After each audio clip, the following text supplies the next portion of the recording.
আসসালামু আলাইকুম প্রিয় ফুটবল ফ্যান্স। আজ আমরা ক্রিস্টিয়ানো রোনালদো সম্পর্কে আলোচনা করব। ক্রিস্টিয়ানো রোনালদো, যিনি CR7 নামে পরিচিত, 5 ফেব্রুয়ারি 1985 সালে পর্তুগালের ফানসালে জন্মগ্রহণ করেন।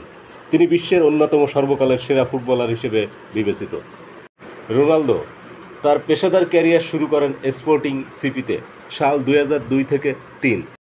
এরপর তিনি ম্যানচেস্টার ইউনাইটেডে যোগদান করেন। সময়টা 2003 থেকে 2009। এখানে তিনি প্রথমবারের মতো বিশ্বব্যাপী খ্যাতি অর্জন করেন এবং 2008 সালে প্রথম ব্যালন ডি'অর পুরস্কার জেতেন। এরপর তিনি গোল্ডেন সময় পার করেন রিয়াল মাদ্রিদে। সময়টা 2009 থেকে 2018। রিয়াল মাদ্রিদে তিনি 450 গোল করেন এবং 5টি চ্যাম্পিয়ন্স লিগ শিরোপা সহ 33টি শিরোপা জেতেন। এরপর তিনি যোগদান করেন জুভেন্টাসে। সময়টা 2018 থেকে 2021। এখানে তিনি সিরিয়া লিগ শিরোপা জেতেন। এরপর তিনি আবার পুনরায় ফিরে আসেন ম্যানচেস্টার ইউনাইটেডে। সময়টা 2021 থেকে 2022।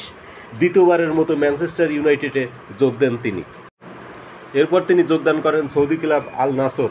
সময়টা 2023 থেকে 2025, যেখানে তিনি 99 গোল করেন। রেকর্ড ও অর্জনসমূহ: 5টি ব্যালন ডি'অর পুরস্কার 2008, 2013, 2014, 2016 ও 2017 সালে। চ্যাম্পিয়ন্স লিগের সর্বাধিক গোল 140টি। জাতীয় দলের সর্বাধিক গোলদাতা পর্তুগালের হয়ে 136টি। পেশাদার ম্যাচে সর্বাধিক জয় 843টি।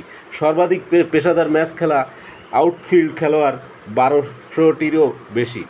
সাম্প্রতিক আপডেট: 2025 সালের মে মাসে রোনালদো তার ক্যারিয়ারে ক্লাব ফুটবলে 800 গোলের মাইলফলক অর্জন করেন। এই অর্জন তার দীর্ঘ ও সফল ক্যারিয়ারের প্রমাণ।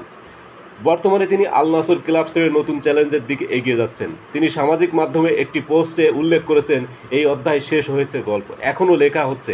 সবাইকে ধন্যবাদ। ফুটবল ছাড়াও রোনালদো ফ্যাশন, গেমিং ও দানশীলতায় সক্রিয়। তিনি নিজের CR7 ব্র্যান্ডের অধীনে হোটেল, জিম ও পোশাকের ব্যবসা পরিচালনা করেন। সোশ্যাল মিডিয়ায় তার বিপুল জনপ্রিয়তা তাকে বিশ্বসেরা ইনফ্লুয়েন্সার হিসেবে প্রতিষ্ঠিত করেছে। ক্রিস্টিয়ানো রোনালদোর ব্যক্তিগত জীবন ফুটবল মাঠের বাইরে আরও সমৃদ্ধ ও মানবিক। তিনি একজন নিবেদিত বাবা, প্রেমিক এবং দানশীল ব্যক্তি হিসেবে পরিচিত। রোনালদো তার খ্যাতি ও সম্পদকে মানবিক কাজে ব্যবহার করেন। তিনি ম্যাক এ উইশ ফাউন্ডেশন তার ব্যালন ডি'অর ট্রফি নিলামে তুলে অর্থ সংগ্রহ করেছেন। গাজায় স্কুল নির্মাণের জন্য 1.5 মিলিয়ন ইউরো দান করেছেন। তিনি 2015 সালে নেপাল ভূমিকম্পের পর ক্ষতিগ্রস্তদের সহায়তায় অর্থ ও সমর্থন প্রদান করেন। ব্যক্তিগত শখ ও মূল্যবোধ: রোনালদো মদ পান করেন না এবং শরীরে কোনো ট্যাটু আঁকেন না, কারণ তিনি নিয়মিত রক্ত ও অস্থিমজ্জা দান করেন। তিনি সময় পেলেই নতুন কিছু শেখার চেষ্টা করেন। রোনালদোর জীবন কেবল ফুটবল মাঠেই নয়, তার পারিবারিক ও মানবিক মূল্যবোধে অনুপ্রেরণাদায়ক। তিনি প্রমাণ করেছেন যে খ্যাতি ও সাফল্যের পাশাপাশি একজন মানুষ তার পরিবারের প্রতি ভালোবাসা ও সমাজের প্রতি দায়বদ্ধতা বজায় রাখতে পারেন। ধন্যবাদ সবাইকে।